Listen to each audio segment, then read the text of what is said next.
Yeah, I think we're going to see a mix of triple option and then some other stuff for this Navy team, but we will see for sure on opening day. I like the Notre Dame Fighting Irish here at -20, though. I would get it before it goes up to 20.5. I definitely see it going up to this number because when we look at this Notre Dame team, there's a lot of hype around them, especially with Sam Hartman coming to town. I think the offense is going to be able to put up a ton of points this season, and they should be able to do it on opening day. And if they are able to do that, they should cover this 20-point spread. We look at Notre Dame last year, they really struggled on offense because Drew Pine was really just not meshing with that group. They had no offensive rhythm. The offensive line wasn't great. They didn't have that much skill talent. So I don't want to just put it on Drew Pine, but overall Notre Dame was not an offensive juggernaut. When I look at Navy here, last season against Notre Dame, they did put up a fight. Notre Dame actually gave up 255 rushing yards on the ground with a couple touchdowns.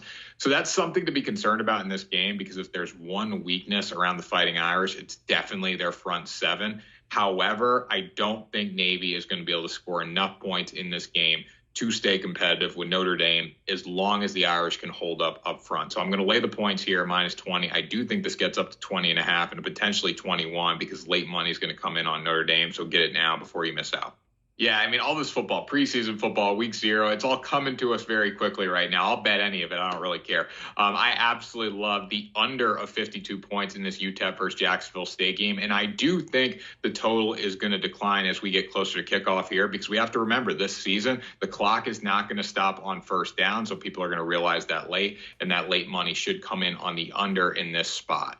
So I'm going to bet the under for a few reasons here outside of just the clock. When we look at Jacksonville State, they lean on the run. They play a really up-tempo style of offense, but they do run the football the majority of the time. So as long as UTEP can limit the explosive gains on the ground, I think this game has a good chance of staying under. On the other side, with UTEP, they also have a very strong run game, but I think they're going to slow the pace down in this one. They can control the tempo because they are going to be much more physical up front than the Jacksonville State front seven, and that's going to result in the clock running and not a lot of points going up on the board. A couple players to watch in this game for UTEP on defense. Tyrese Knight, linebacker, should be very good at stopping the run, and then Keenan Stewart. Two guys that I see making a lot of noise in this football game just because of how Jacksonville State plays. But when I look at both defenses in this spot, I look at both teams wanting to rely on the run game. I think the under of 52 is an absolute steal here. I think it ends around 48 points, pretty comfortably staying under that total. Yeah. So I could see this line going up to 9, honestly 9.5 points. When I look at New Mexico State, they're a much better team.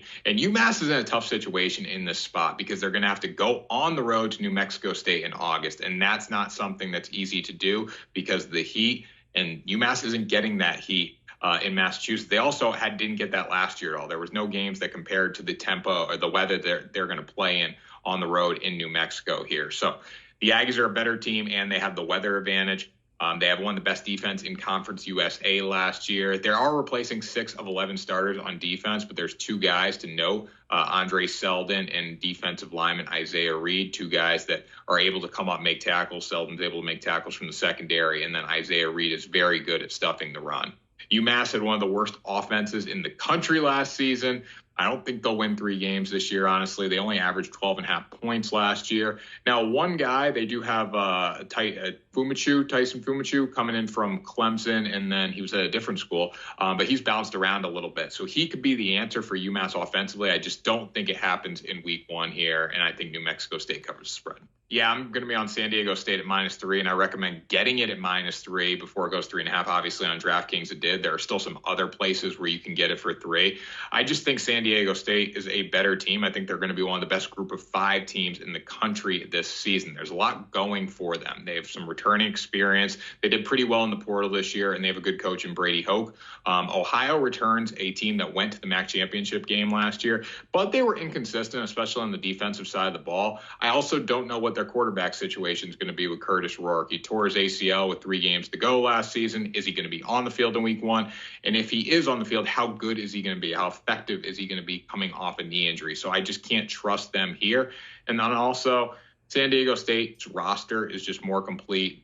They can compete with some of the bigger schools in the country. And when I look at the Ohio roster, I just simply can't say the same thing. So for a field goal, I would lay the points here. If it goes up 3.5, again, a half point does make a difference here. I still like San Diego State. I would probably play at money line, honestly, up to -180, -190, just because I trust them to get the job done. And it's going to keep going up, Jeff, just because that public money is going to come in on USC. People see the Trojans versus San Jose State. I guarantee a lot of people can't even name a player on San Jose State. So they're going to bet USC by default here. This line is going to keep creeping up. My biggest concern in this game is the defense for USC. Obviously led the country in turnover margin last year, which was remarkable. But they also gave up some of the most yards per play last season, which isn't going to cut it.